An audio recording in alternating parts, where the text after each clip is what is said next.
Technology is a fast-growing component in the world of medicine. In Adelaide specifically, there are new ideas and inventions being introduced all the time. There are places like the Royal Adelaide Hospital, SAMRI, and the Universities of Adelaide that are big contributors when it comes to creating and using different types of technology.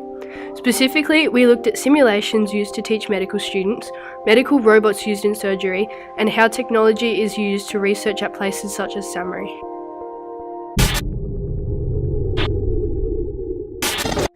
Simulations at the University of Adelaide are used as a way to teach medical students certain skills needed to become a doctor or a nurse.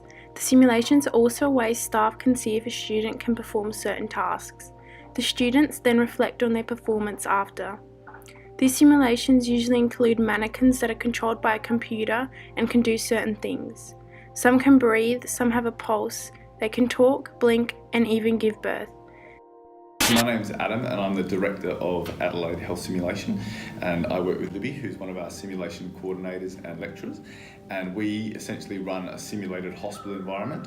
So obviously technology is advancing quickly all the time everywhere, but how it's applied to medical education particularly is that we can now simulate real clinical environments, if you like, and immerse students into a situation that perhaps before they would have had to wait to see in real life. With this particular building, we can video record it, we can give immediate feedback, and our students can go home and log into their session and actually watch it online from home to look and reflect on their performance. So I guess it would be like saying to a pilot, did you ever get to crash a plane and practice 50 years ago? Probably not, but now they can go to a flight simulator and rehearse that over and over and over again.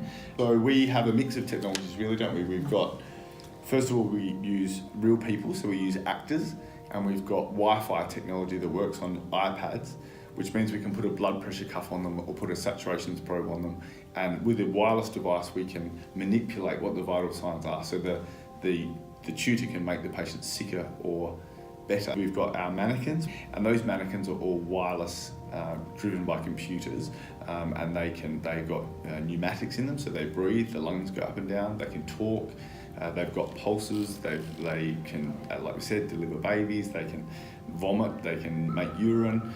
We've got a mannequin that can actually absorb anaesthetic gases and produce carbon dioxide, so all the respiratory system is simulated, so our students benefit from it regularly. So we put them into scenarios, as Adam just explained, and allow them to put their existing knowledge into place during those scenarios. And after the scenario, then we put them into a debrief situation where we discuss and allow them to reflect upon their performance. Because if you sit in a lecture learning something, it's very boring and it's a one-way conversation. So I'm teaching you something and I tell you what should happen, but I can't really know how you would perform until you get into that circumstance. You can then reflect on their knowledge, their interprofessional skills, their interpersonal skills, their confidence in taking leadership roles and following. So the technology is really there just to enhance the learning. You still need good fundamental teaching principles. I think the patient safety aspect is the purpose for why we do simulation. Only going to become more realistic, I think. I mean, there are already mannequins that are being made that actually look like human beings, that feel like human skin. There'll be clinical signs that they can see in an augmented sense. And virtual reality, I could imagine that perhaps we'll put a headset on and we can actually interact with the patient and ask questions and they'll answer back. So that's where I see the biggest advancement moving in the next perhaps 5 years or so. So the future of technology for helping patients, I think we're going to see quite an advancement in AI or artificial intelligence. I know now that most patient data in hospitals is entered onto a system, so their vital signs and all their blood results, and as all that data grows, I think it's going to help us identify patients who are at risk, but also look at populations, the big data sets in populations, and work out what risk factors are, because the computer's suggesting that they could be at risk of this, so it'll help with decision making. But I don't think it's ever going to take over from good quality nursing and medical care.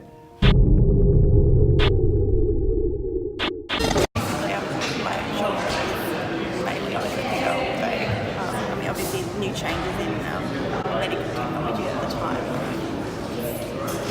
Very rapidly changing. I think there's some amazing changes coming out with artificial intelligence, the remote surgeries that can be done like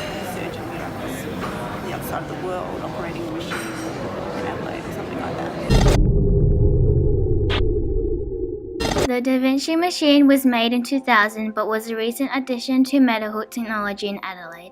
This machine is used to perform delicate surgeries with minimal effort and complications by providing precision and accuracy.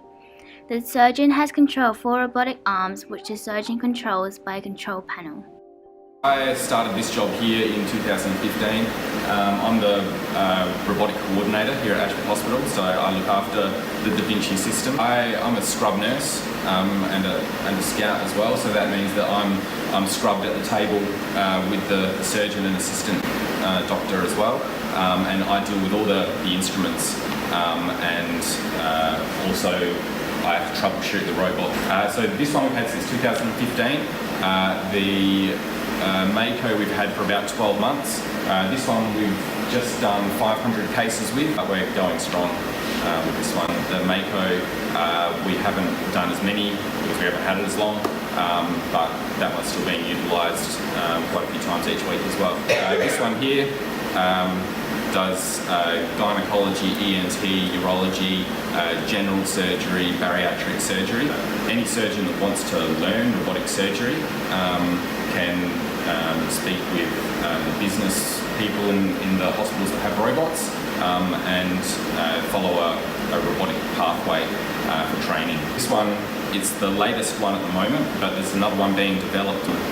That new one is looking at a single port, so at the moment you can see this is a forearm, so 4 ports, so you could have another port with this arm, so that means 4 separate cuts. However, a new robot that they're making at the moment is a single port, so they'll have 4 instruments going down 1 port, so just 1 small cut. So they are developing them. But having said that, there's also new robots that they're coming up with all the time. We don't have as many robots here in South Australia as there are in other states of Australia and certainly places like America. America has thousands of these things. Here in Adelaide, currently there are 3. We're keeping up with technology, but we don't have the market yet to have too many more robots at this stage, but they will continue to increase in number. I think we've got very good technology that rivals the rest of the world, just not in the same amount of numbers. If we were taking out his prostate utilising an open technique, we would be making a large incision, which means longer recovery times for the patients. It means potentially more bleeding, things like that. Vision isn't quite as good with the open approach. The long-term outcomes of patients, they're similar to an open approach. For the short-term outcomes, if you're a man who wants to get back to work, afford a slightly more expensive form of surgery, then the robotic way is probably the way to go. We have a lot of nursing students come here. We have student pathways. They come and complete block placement or something here, and they follow us around and learn what we do in the perioperative, which is the operating theatre. They also go to other parts of the hospital as well and learn about different wards and different specialties and things like that.